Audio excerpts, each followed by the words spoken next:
So what we've done here is build the splitter and air dam as one out of cardboard, just to see how we're gonna build it, what angle we're gonna build it at, and how far we want it to stick out from the bumper.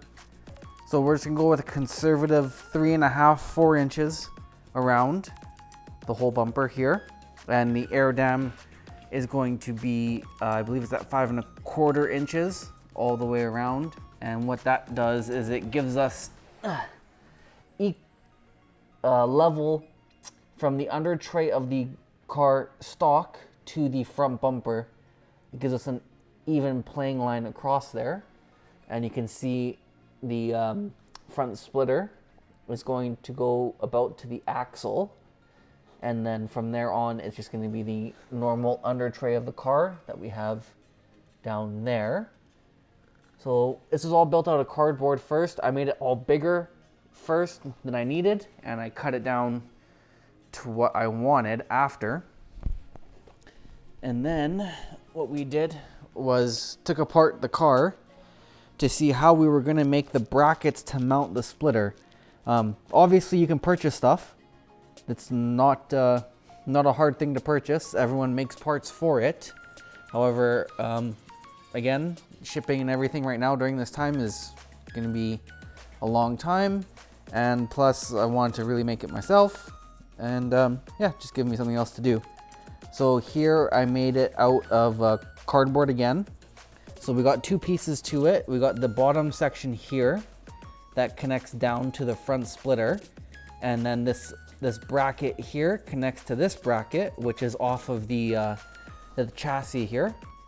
So this only mounts to the bottom here. It's not as sturdy as I'd like it.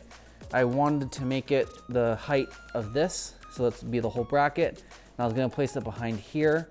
However, though, it's gonna push out the whole bumper assembly by 1/4 inch, so I'd have to adjust things accordingly, which would be a lot of hassle.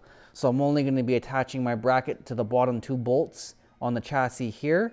And this will give us lots of adjustment here for different angles of attacks and how we want to, how low we want it to be, how high we want it to be.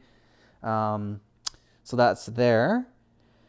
And then again, we did it on the other side, the same thing. So again, just vice versa. Those bolts are just temporarily in there so I can get an idea of how this is going to be assembled. So that's how we did that out of all the cardboard there. Ideally, the top bracket, we would want the top bracket that mounts to the chassis, you'd want to have out of steel because that would be the most solid point of it. And then you would want the bottom adjustable bracket that attaches to the splitter to be aluminum. So that way, in case you do get into an accident or go off the track, what happens is the aluminum part will shear off, but the steel will stay on.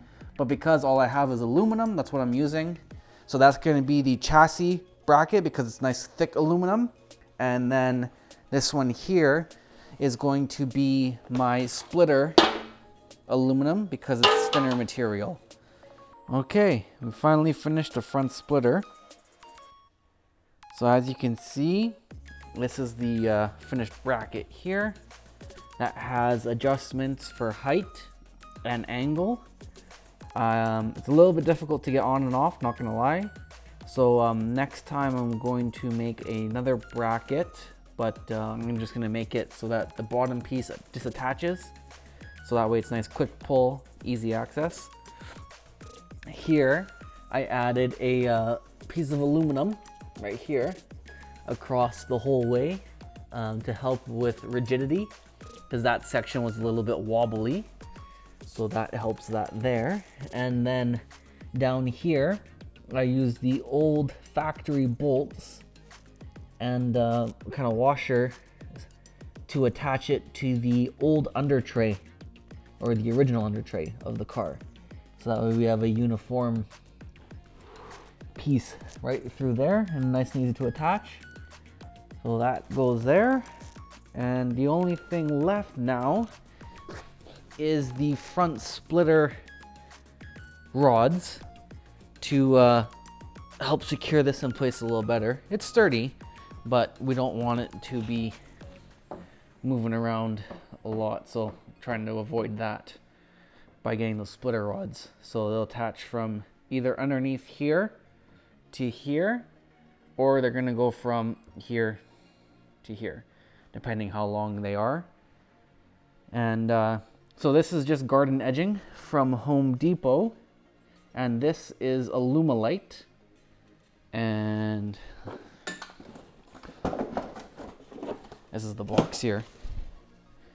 That's that stuff. So we'll just paint it black to make it match. And the Alumilite I picked up at Robertson Plastics in Langley. So yeah, again, same thing on the other side. And then I made a whole bunch of little braces along here to attach the garden edging to the front splitter. Here, I might have to cut this in and come around. I'm not sure yet. We'll just test it out, see what happens. Probably not the best idea to have it sticking out in the corner there, but we'll see as we go along. It's easier to have more than less.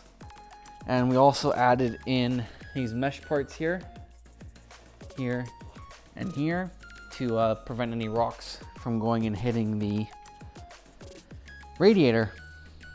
So here we go. That's done for now.